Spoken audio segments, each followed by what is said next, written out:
Poštovane kolege, kolegice, evo, burna sjednica danas. Ja bi se koncentrirao na neke relevantne stvari. Ovo je relevantno, zrakoplovstvo naravno, F-16. Ako čujem još jedanput F-16, zrakoplovi skočit će sa Savskog mosta. Naravno, obrana, treba biti, naravno, nacionalna sigurnost. Imate vanjske i unutarnje prijetnje. Nama i najveća prijetnja su unutarnje prijetnje Hrvatske, ne vanjske. Ako te sjećate zadnjega rata, 95. NATO bombardiranje tamo u Bosni i Hercegovini, 99. godine, to je možda jedini rat u povijesti, sukob koji se je riješio zrakoplovstvom. Aviano, zračna baza NATO je 20 minuta, 25 minuta leta odavde i sva je vojna sila tamo, a NATO je jedna organizacija kolektivne sigurnosti. Avioni mogu čekati. General Krstičević. Ima nešto što se ne priznaje u ovoj državi, dvije riječi tu ništa ne znače, a najmanje tim jugozomboidima je čast i lojalnost. To ne postoji ovdje. U vojsci ima časnički kodeks. General Krstičević je vodi jednu od najudarnijih brigada u hrvatskoj vojsci koja je došla 15 km Mrkonjić grada. U toj brigadi poginulo je više od 400 ljudi. Na koliko sprovoda je on bio? A odnos mrtvih prema ranjenih je 3:1. Prvenstveno, ja da ja volim, ne volim, to je časnički kodeks i to kao general Hrvatske vojske i HV-a mogu to govoriti, jer sam bio s njim na terenu. Evo, neki njega prozivaju koji ne mogu organizirati pikado turnir. Po tome toliko o avionima. Ima drugih relevantnih pitanja, referendum o izbornom zakonu. Danas su ljudi demonstrirali.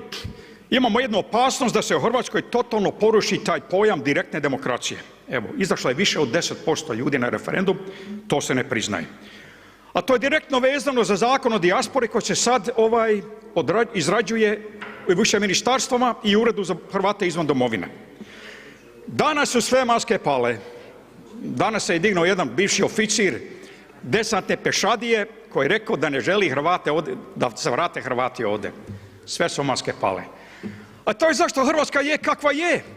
Je ti 3 milijuna Hrvata vani, od kojih 100.000 imaju duplo državljanstvo, imaju ovdje nekretnine i tu dolazi minimum 16 milijardi kuna. A nekima su ovdje draži serijske izbjeglice iz Libanona. To se danas čulo. Energetska neovisnost. Pa tu su glave protiv svačega.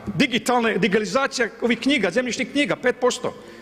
Sve proizlazi iz bivšeg sustava. Otimačenje, a to šutite o tome i peglate ovim stvarima. F-16, lažne diplome, iznad svega depolitizacija javne uprave i profesionalizacija. To govorim ovdje već godinu dana. Bez toga se ništa neće dogoditi. Bez toga. Ja sam dobio odgovor od predsjednice i jednog drugog odbora za nacionalnu sigurnost da će se raditi na antikorupcijskim zakonima i suzbijanje ove sive ekonomije, da ta lova ide u državni proračun. Ali ako se to ne dogodi, past će i zdravstveni sustav i past će mirovinski sustav. Na kraju gospodin Penova, on je bio maloljetni branitelj, on je 100% u pravu. Protiv Hrvatske se vodi također i u Saboru i vani, se vodi velikosrpski imperijalizam, pegla po Hrvatskoj i vani. Čitajte što se vani događa, mi smo insularno društvo, zatvoreno društvo. Imate Balkan Institute, Adriatic Institute i ovdje u pravu je bio 100%.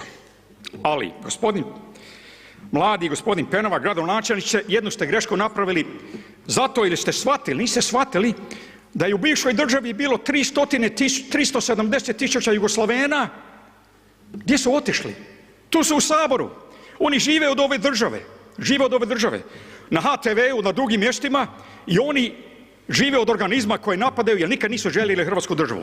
Po pitanju zastave, ja sam u Kanadi bio kao klinac, 3. razred, postrojavanje zastave.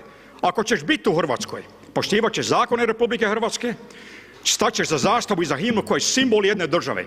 Ako to ne želiš, jugozomboidi na HTV-u, tamo u Vukovaru, drugi tamo, srpski imperijalisti, idite negdje drugdje. To je jednostavno. Na kraju, šta je bilo sa Njemcima tamo? To je sad obilježavanje ta godišnjica.